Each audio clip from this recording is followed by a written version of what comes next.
You have to cut that bird's mouth so that it planes out with the rest of the rafters on the top.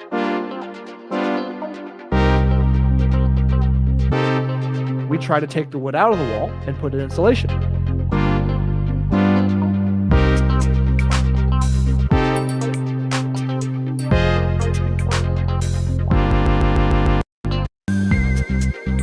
That changes depending on how you apply the stress in relation to the grain direction.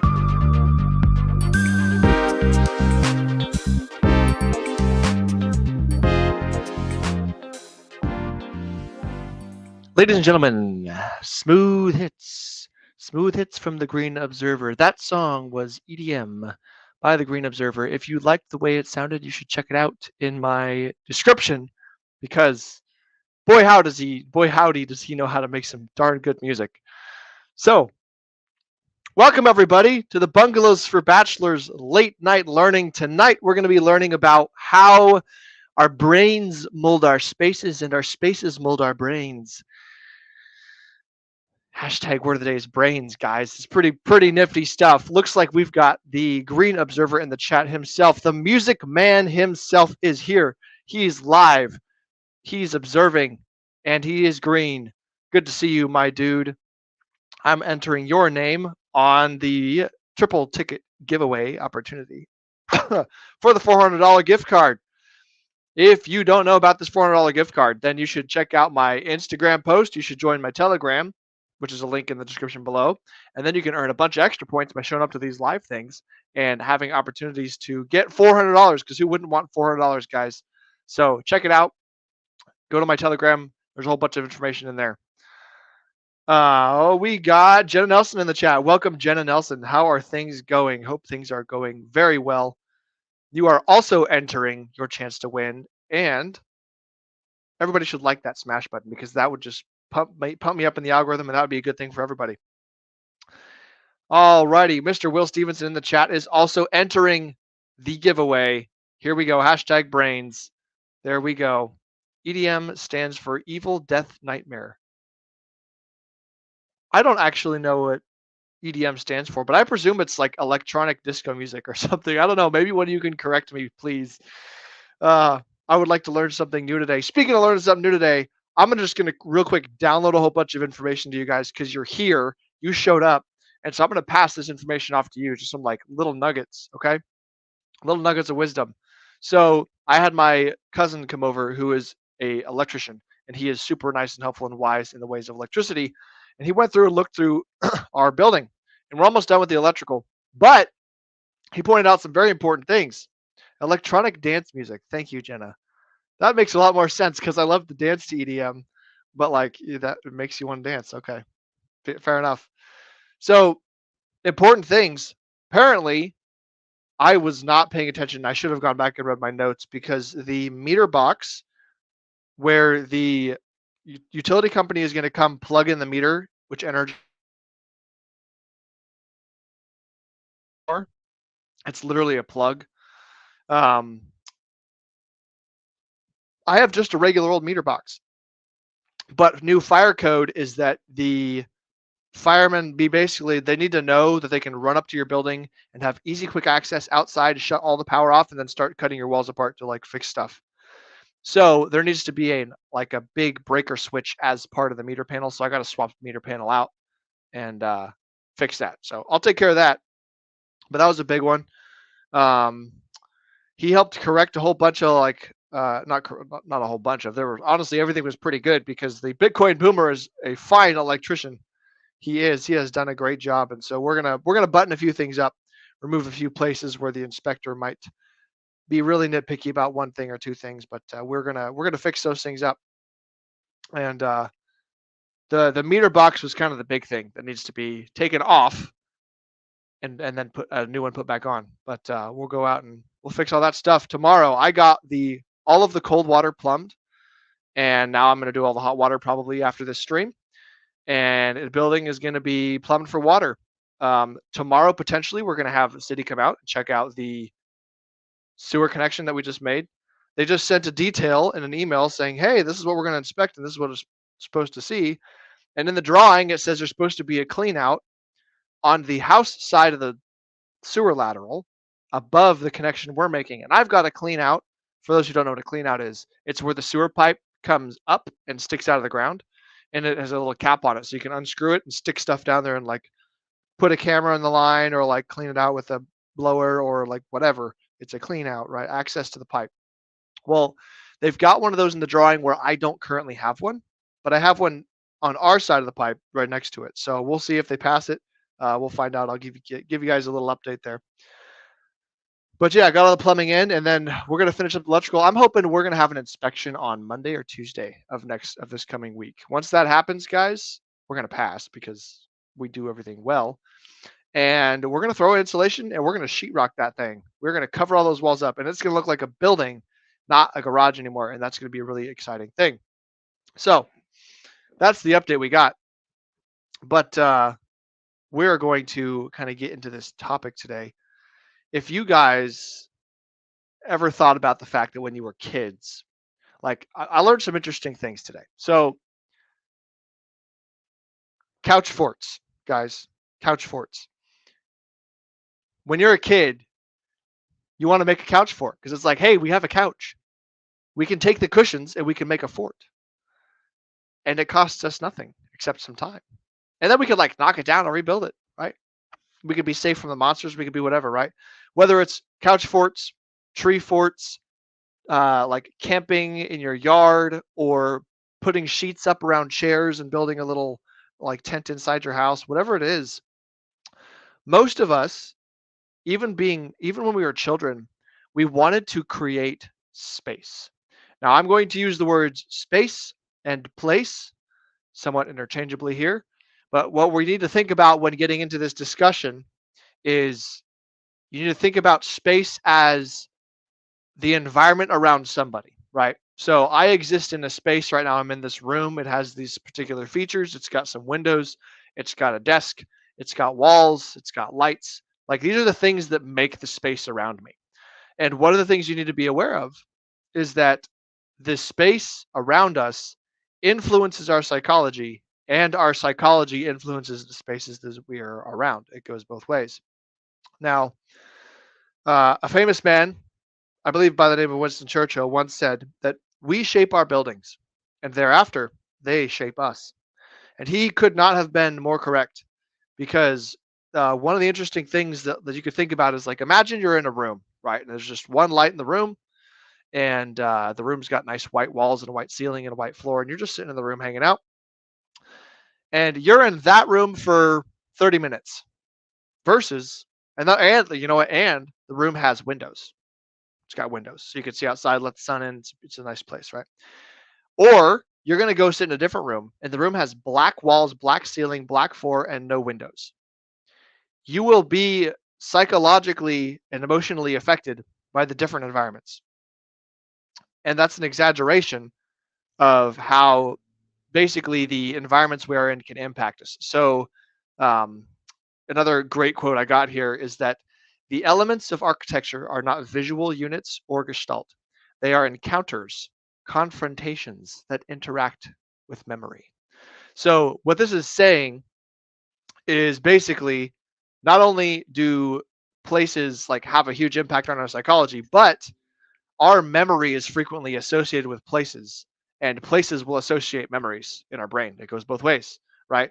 You know, Will in the chats here, he would tell me that like he's got certain places where he'll drive down a highway because he crosses all over the country all the time building awesome towers, and he'll be on a certain highway, and if he was listening to something or watching something or whatever in that spot, when he's in the same spot again, it's going to trigger the same memory. It's going to trigger the same stuff. And it's very possible that the other way around, if he goes and watches the stuff or listens to the stuff, he's going to think about where he was on the highway. And like, this doesn't sound super significant, but it's actually really significant. If you want to be the kind of person who like, not just like lives in a nice house, but if you want to like make awesome memories and you want to have good memories of places, you need to be aware that when you exist inside some space, you are going to be tying a bunch of things together inside your brain. There we go. Straight from Will. I remember Sal Volkancic anytime I am building cow farms in Minecraft. LOL. Okay, so that's like a virtual space, but it's very probably relatable to the same idea. Um, the like if you there are so many interconnected parts of our brain that are taking in the five senses and processing it and tying it to space. And like that's one of the interesting things that I learned about going into this thing to share with you guys is there's like your sensory interaction with a building specifically because we're talking about houses, right? Bungalows for bachelors, we build bungalows. So if I'm going to have an interaction in a bungalow, I ought to be concerned with more than just the fact that it won't fall down, right? I'm a very technical person. Like I'm coming from the engineering side, as you know. I like to make sure things aren't falling down. But beyond that, it's like, oh yeah, the walls are in the right spot. You're like, I can hang a microwave over there, and I can, there's a light over there, and like it all makes sense. But from the artistic side, where it's like the space needs to be functional, it needs to feel right. Like it's got to be a good flow. Like you want efficient movement, and you want like beyond that, like getting on the level of interior design, which is like, okay, so we've got an efficient, good workflow, the floor plan's great, all that. But it's like, man, the colors you're going to choose, the textures you're going to choose.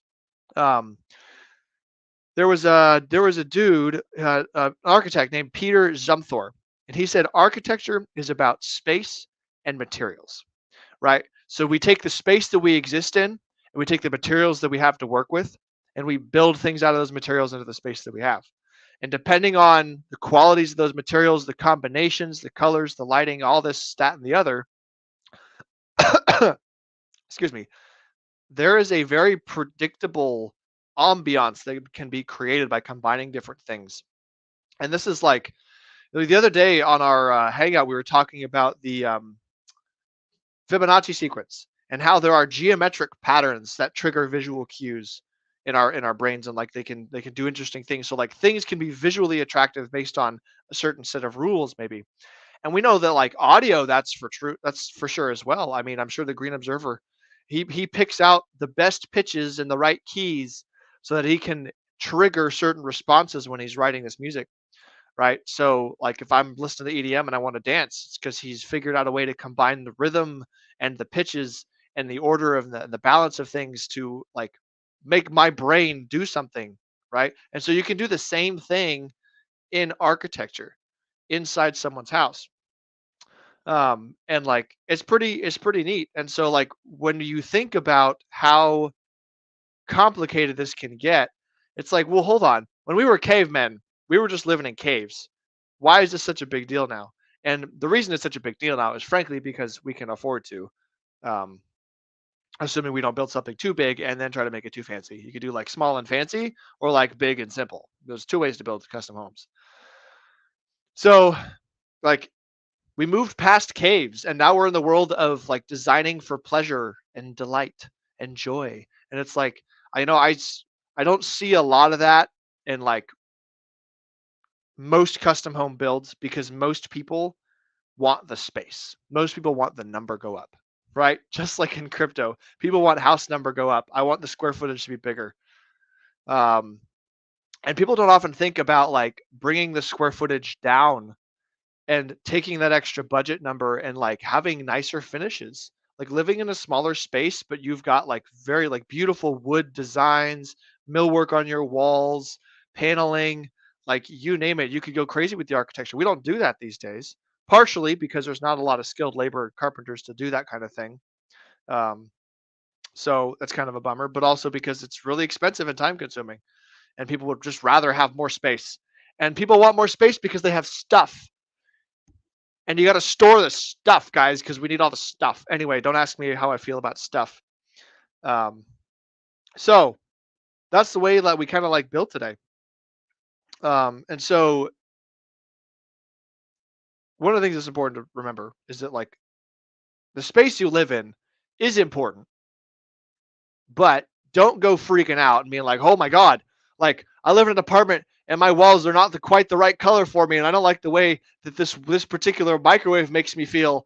I'm going to like start spending a bunch of money to replace my microwave. and all this stuff. Don't do that. Don't do that because like it's not like the environment sets your mood, but it can influence your mood, right? And it could be as simple as like you're in a central office room or something doing your work a whole bunch and you're like focused on your work and all that stuff is good and all that, this, that, and the other.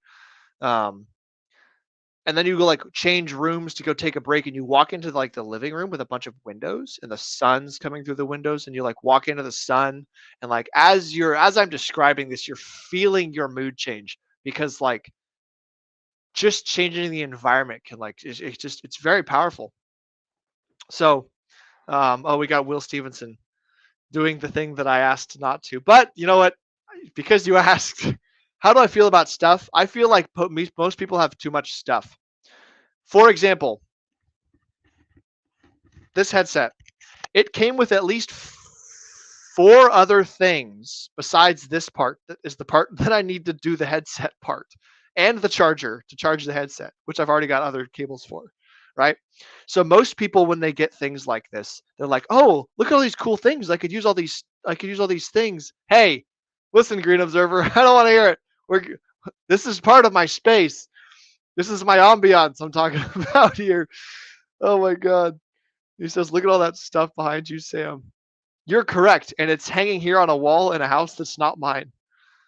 Not on my wall in my house. But hey, we're gonna get to that, Daniel. We're gonna get to that. Sorry, I just censored him again. You got me all riled up here. Is there a difference between living space and storage space? Yeah, so you are correct, Will. There is a difference. Your the space that you live in, the space that you spend all your time in, like you really ought to spend all your energy setting this thing up to be optimal, both for influencing your mood and for like being functional, right? If I have a table and I have like 10 things on the table, then I can't use the table now, right? So shelves are too cluttered. That's right. So anyway, headset can have extra options. How many people how many like you go to the store and you buy a thing and you're like, "Hey, I needed this thing." And it came with like three other things.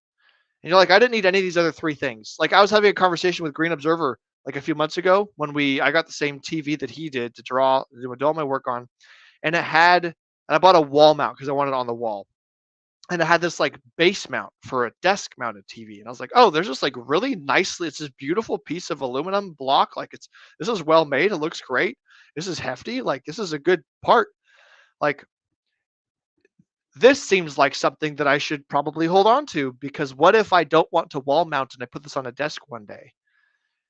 And I immediately stopped myself and I was like, I'm never putting this on a desk because I bought the wall mount and I want it on a wall because I want to stand up. That's just how I want to do my stuff. And so I took the thing. It was beautiful and probably cost somebody. I mean, I paid for it. I guarantee you I paid for the manufacturing of this item when I bought the TV. They wouldn't sell it if they weren't making money. And I threw it in the trash because not only is it like it's this cool thing that I could use one day, but now it takes its mass, so it's weight and its volume. It's taking up space. And it's now I either have to store it somewhere, which costs square footage, means bigger house and more money. Anyway, that's the rabbit hole I could go down. So no, we all have way too much stuff. You want to go around your house, look at all of the stuff that you're like, man, I haven't used that in a year. And like I might use it in 10 years, but like when I move, I'm gonna have to move it. And I don't want to deal with that. And it's taking up volume in my house. So throw it away. That's my take. Now, the opposite side of that is the beauty and the architecture and the art, right? Like these beautiful objects right here. This is a wheel. This is an artifact, actually. This is not just a wheel, this is an artifact. This is a 26-inch mountain bike wheel. They don't make these anymore unless you're gonna like jump a bike, but they don't make these for like riding like downhill and stuff like that, right? So this is an artifact, as is the tire. And this fork is an older fork, so it's kind of like, it's neat. And we had it, and it's perfectly useful. So it could go on another bike one day, who knows? But like, it's part of my ambiance that I'm building. And I had tools on this bookshelf at one point, but right now the tools are over there and they're working hard building the building. So we're not going to waste time moving them back and forth. Correct, Will Stevenson, and volume in your mind. It takes up volume in your mind. You are absolutely correct. Um, one of the things that I learned when I transitioned from the tower work, bouncing around, living in either my car or my truck box or a Connex or a transmitter building, any of those spaces, you have like minimal stuff for everything. But you also basically don't have to clean anything ever because, like, except for the Connexes, because like that's kind of a little living box, and your car because it's your car. But like, you don't realize how much cleaning you have to do until you move into a apartment or a house, and you're like, wow, now every flat surface that I have is going to accumulate dust, hair, if you have a cat, or your hair, your body, skin, all the stuff you're shedding, like just the dirt that exists in our world and the entropy that exists. And now every flat surface you have and every square foot of your home is a time commitment that you have to maintain to keep clean. And you're going to keep it clean because we want an environment in which we like to feel good in. And here's the other twist. Here's the other twist to that angle here.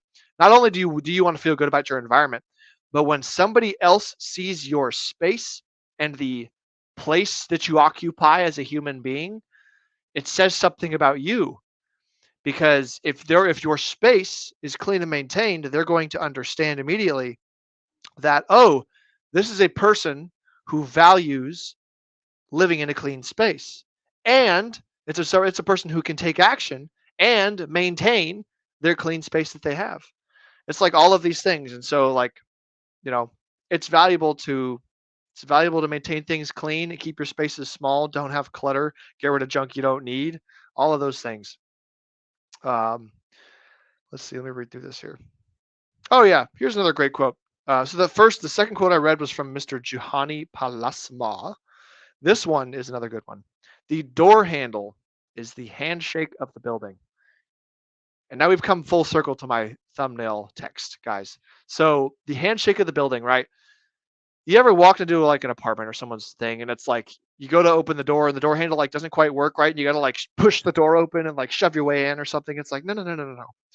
The front door of someone's house should be set perfectly and flawlessly. The handle should be solid, well, like designed and manufactured, tight tolerance hardware, clean and crisp and very functional. The door seal ought to be evenly dispersed so the door sets and stops all consistently in one spot. It's got that beautiful swish sound as the bottom of the door slides over the even threshold. All of these things make the initial experience of entering into someone's space.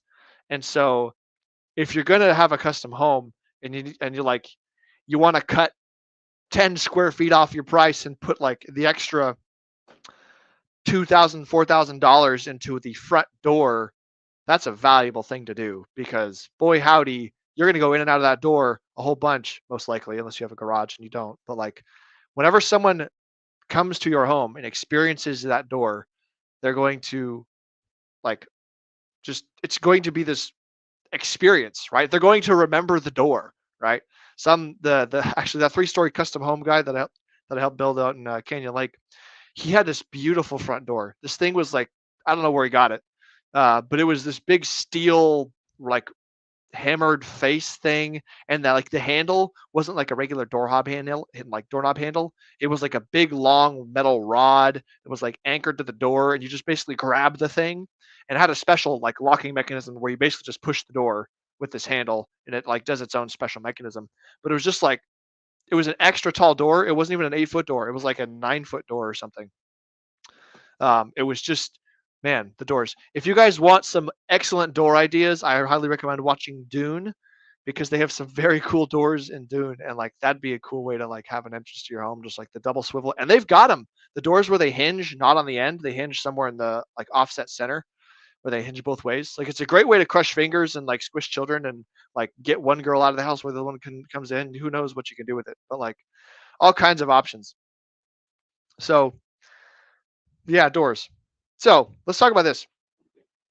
The connection of the human to the building is significant in 3 ways. Okay. So we talked about a little bit the identity claims. This is what, like, my building, my space is what I want someone to know about me. I put these things on the wall because I want you guys to know that I like biking things, mountain biking specifically. Most other biking is kind of eh. but mountain biking is cool. It's like the spaces we build are identities of like how we project ourselves, and that comes through with like the cleaning thing as well. But like that's an important thing to think about. The way you set up your space, like if you happen to drive around a truck and this truck has D-rings mounted literally on every surface that you could possibly mount a D-ring on, because you like to rig things and you like to tie things up, and your steering wheel is a pirate ship. I forget the word for that. It's a pirate ship wheel, and like, man, it's like you've got a nice bench seat, and like just the ambiance that's created by the environment is part of the identity of the person who created it, right? This is brand. And this is where I'm actually going to make the argument that like a huge part of brand is the space, the helm. Thank you. Thank you, Will Stevenson. If you know anybody who has these cool trucks or like pictures or anything of like the examples I'm describing, that'd be great to see them, because I think that'd be a really cool idea. But the space that we create that it exists around us is a function of our brand, right? So I'm living effectively in a garage thing, and like I'm okay with that being part of my brand, that I'm going to go sleep on a cot in this unfinished building, like existing in that space. Like I'm living in the unfinished building. I'm taking in the construction. I literally, guys, the reason I know so much about construction is because I sleep in it. It's because my body is absorbing it 24/7. I cook in it. I sleep in it. I don't eat it because like you can't really eat a lot of the construction material. It's not good for you. But like it's there. Like when I wake up in the morning, my feet touch nice bare concrete because that's what the floor is made of. And like nowadays, most people's interior finishing is paint. It's drywall, textured, and painted. That's your material. Maybe the back of your island is going to have some cool stone or brick, maybe something else. But like our modern houses are so devoid of any like wood, stone, texture, and like larger quantities, right? Because it's expensive, and it's expensive when you want big with fancy, like I said before. So get small, make it beautiful, like a beautiful space, like a bungalow. Like we're here to build bungalows, and we're bachelors and we build bungalows, guys. So like I think it's a great idea. I think we should all be building bungalows. It's a great thing to aspire to. Okay, so we talked about identity claims, thought and feeling regulators. So if you're trying to feel a certain way or have certain memories about a space, then you need to like craft it to be that way. So it's like if you want, well, here's an extreme example. If you're going to build like a brothel or something, and you want all the rooms to be romantic, then you better like design them and color them as such to like create this vibe and this ambience of like romance and love and all of that stuff that would happen at a brothel. Um, yeah. So, oh, welcome to the chat, Tam. Hello. How's it going? Oh, speak without saying. That's correct. Yeah, it's part of the brand. It's part of your space. Very good. Sam is, oh, thank you, Tam. I appreciate that. I try. And Jenna wants to build a bungalow. There we go. Out loud, at least. I think there are more people in here that want to build bungalows, but one thing at a time, guys. We're getting there. We're getting there. I got the home design program coming for you guys. It's going to be a lot of work, and I'm going to have a nice, good product. So it's coming. Once you have that, you can handle the design. You're learning all about construction with the stuff that I'm posting and the stuff that I'm sharing and talking about. Like all these things are going to come together, and you're going to be able to create this beautiful thing. All right. The third thing about humans and building connections being significant is behavioral residue.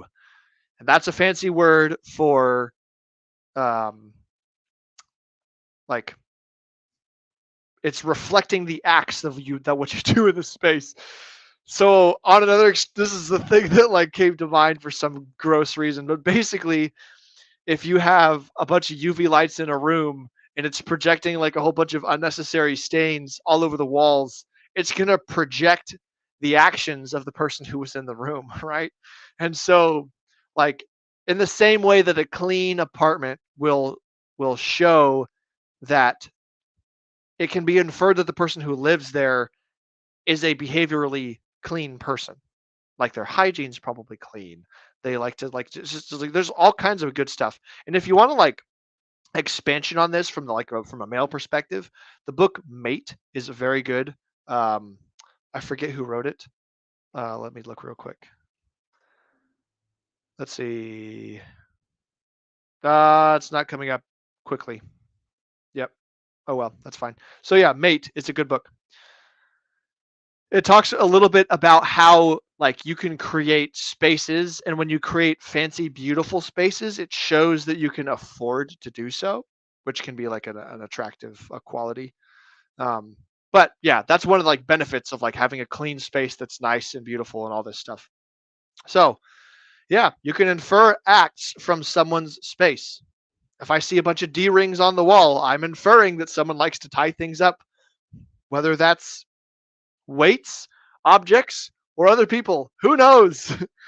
But yeah, the physical environment, it is the crucible within which we live our lives. These are just fancy words that I'm coming up with because yeah, it's fancy stuff, guys. And so, oh, by the way, if you wanted to know, there were basically there were researchers that did a bunch of testing, and they found that the same part of the brain is activated when you're navigating around a new space as when you are recalling autobiographical events that happened in that space. And that part of the brain is called the hippocampus. So like same part of our brain that is associating the memories with the spaces. And that's part of the reason why the like architecture and interior design is such a big deal. I didn't really understand like why it was such a big deal until now.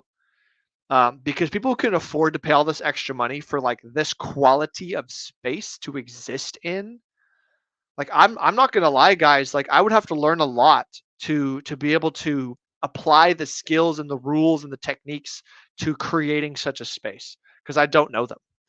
Like I know how to build things that are safe, and I can make things look nice with my hands. But in terms of selection of colors and textures and materials, like they haven't quite figured out the code, right? Like there's a certain sort of programming that these people know, but most of it's intuitive. Like you just, if you're someone who goes to the school, you learn the intuitions and you learn like, okay, this makes you feel this way, this makes you feel that way. And you basically like work with it. And it's very fluid. It's not like, oh, rule number 26 is if you'd like to feel this way and have this ambiance, combine these 3 materials in this shade with this stain from this brand. Like, no, it's not that simple, unfortunately. So, but yeah, it's pretty cool stuff. But like that's how the brain is connecting things. So let's see what else have I got in here.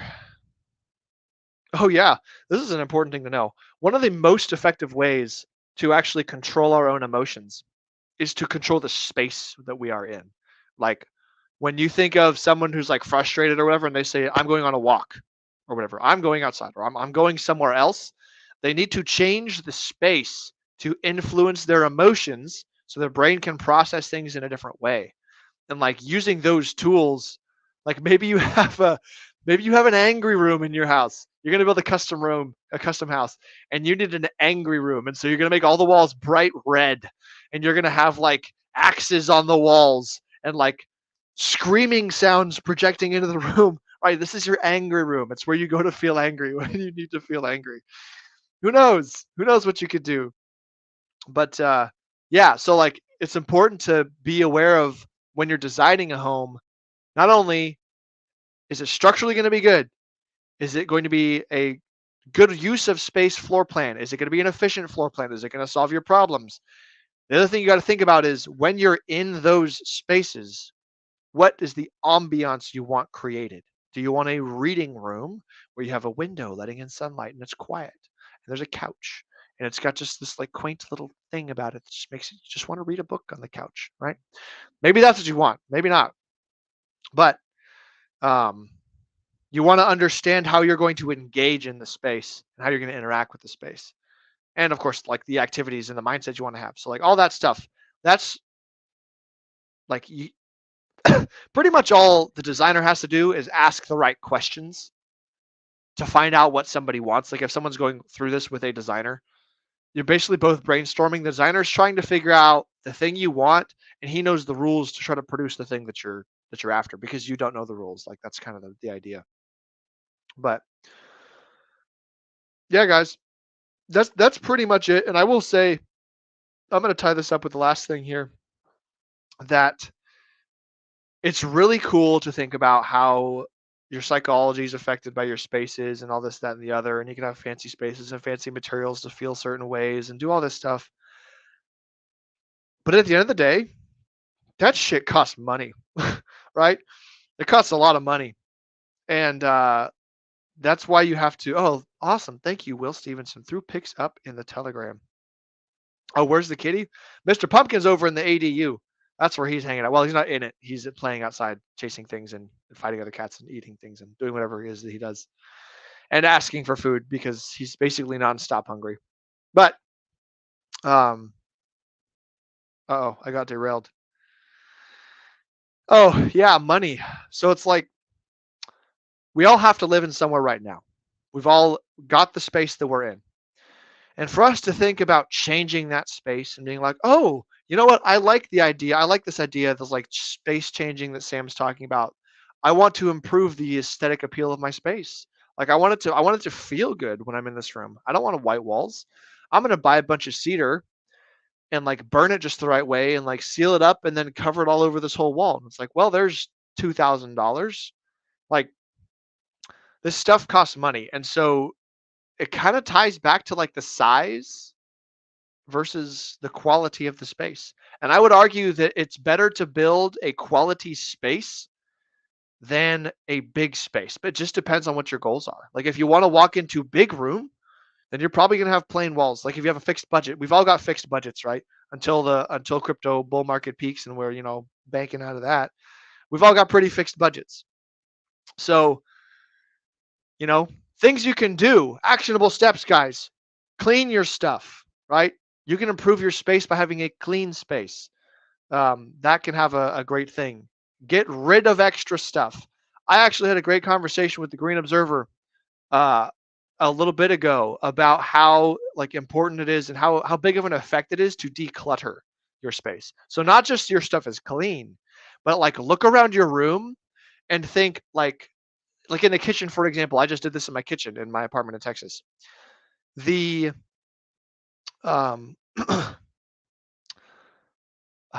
think of an example. So your countertops, right? Your countertops have stuff on them. And so, as an example, my countertop had the dish soap, the sponge, and a drying towel. And usually there were some dishes drying on the drying towel.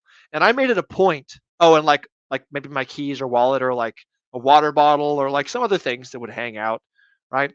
And I made it a point to go through and be like, no, like this stuff is going to stay out of the visual space. It's going to stay out of the ambiance I'm creating, right? And it's just a dinky little apartment, but like I would much rather be in a clean dinky apartment than one that's colored with my stuff. So like the dish soap went right up above in a cabinet. So like, okay, when I wash the dishes, I got to reach up and grab the dish soap and bring it down. Like, okay, big deal. Like when it's done, it goes back up. And the result is that you end up with just like less stuff to catch your attention and distract you from the productivity and the gains that you're making because you're busy working hard and learning stuff all the time. Like that's what we do here. Don't get distracted with any of that other mumbo jumbo. But yeah, so like those are actionable things you can change. Clean and decluttered. And you could take it a step beyond decluttering. Instead of moving stuff into a cabinetry, you could take it and throw it in the trash, right? You probably don't need it. And in all reality, it's consuming space in your life, volume, thought. It's consuming future resources, maybe current resources, if it's something that's like, I don't know, taking power or I don't know, something like that, right? So yeah, that's the way I think about things. So what do we got in here in the chat here? Let's see. Yes, the mindset of quality space. Exactly. Well said, Mr. Will Stevenson. Tam says bigger is not better. That is correct in almost all cases. I would say it's true with houses for sure. So yeah, I mean, that's like, there are so many things Like, especially structurally, guys, when you scale buildings in size, it's not a linear relationship between the price of material and the house, because you big open spaces start to get very complicated, and like you start to need big equipment that's like doing big moves and picking up big heavy things and putting them in big tall places, and it gets complicated. So, oh, you could, yeah. Well, when it comes to houses, anyway. Thank you for the correction, Tim. I love it. Green Observer says, keep your space as if a film crew is always about to come over and show it off. How would you want it to look on TV video? Excellent way to summarize that, Green Observer. Thank you. That is exactly the point. And I believe that's what you told me on the phone call, because you're a wise man. Guys, if you want some wisdom, go check out the Green Observer. He's got some great wisdom. Awesome. Awesome. So, yeah, that's the summary, guys. So basically, architects and interior designers, people that understand the space interaction and the fanciness, are important. They serve a purpose, but it's a high dollar purpose, and it's going to reflect that. And so like that's a field that I just honestly don't know very well, that I'm going to probably fill in as I go, because I want to live in a cool space. In order to know how to make a beautiful bungalow, I have to know how to design one.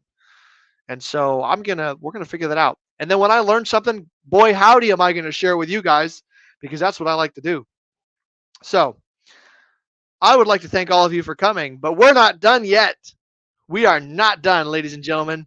Tam, I believe you have not yet commented the word of the day. So if you'd like to enter for a chance to win $400, then you should check out the word of the day somewhere in the chat, or go find the video and type the hashtag word of the day. I'm going to make sure I have all the entries here before let's see, we got 1, 2, 3, 1, 2, 3, 4. Okay, so yeah, once you type the hashtag word of the day, there it is. It's time for a spinny. That is correct. That's what I would say. Word of the day, hashtag brains. I hope you all have bigger brains today. You've absorbed this like little edge on like, wow, like that's how design can be different. That's how like I want to live in a great space. So let's spin this darn wheel. I'm going to add Tam. Okay, we've got 5 participants, including myself. Ladies and gentlemen, let's get ready to spin this wheel. Share the screen. Here we go, folks.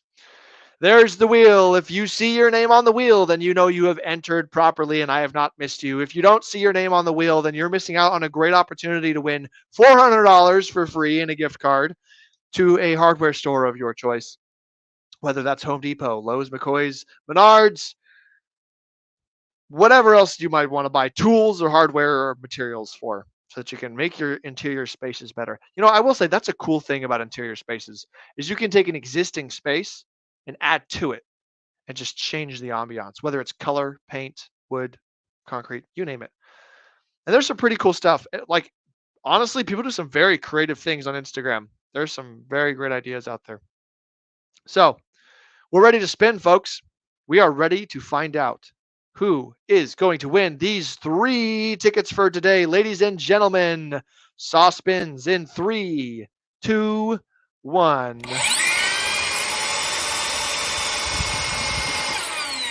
And the saw is off. What's it going to be? Passing Tam, passing Will Stevenson. Oh, it's right in the middle. It looks like it's actually going to be me. I win. That's right. Bungalows for Bachelors wins the 3 tickets. That's good, because I don't think I'm very high up on the list. But honestly, guys, who's winning here? Because you know what's happening is when I win, I'm taking that $400 of value and I'm turning that right back around, and I'm going to re-inject it right back into the next giveaway, whatever that happens to be. And so I think it's a win-win for everybody. So that's right, guys. You guys are one step closer to potentially winning $800 or something. Who knows? Who knows? Oops. Looks like I just fried my GPU. Here it goes. I fixed it. Just looked like that. I almost made it to the end of the stream. I wish it was consistent. Oh well. Wishes are cute. Actions are different. I'm not going to take the actions necessary to ensure that this thing works consistently at this time, because it does a good enough job. 80% solution, folks. And that said, I appreciate you guys spending your time here with me today, learning about this cool stuff. I hope you've learned something valuable. I look forward to seeing you guys on the next one and tomorrow, because we're going to spin this thing every day and give everybody more chances to win. So, that said, I'm going to go back over to that building, keep building it, and you'll get more updates in my Telegram. So you should join the Telegram community. Links in the description, t.me/BFB success. And I will see you guys on the next one. Peace out.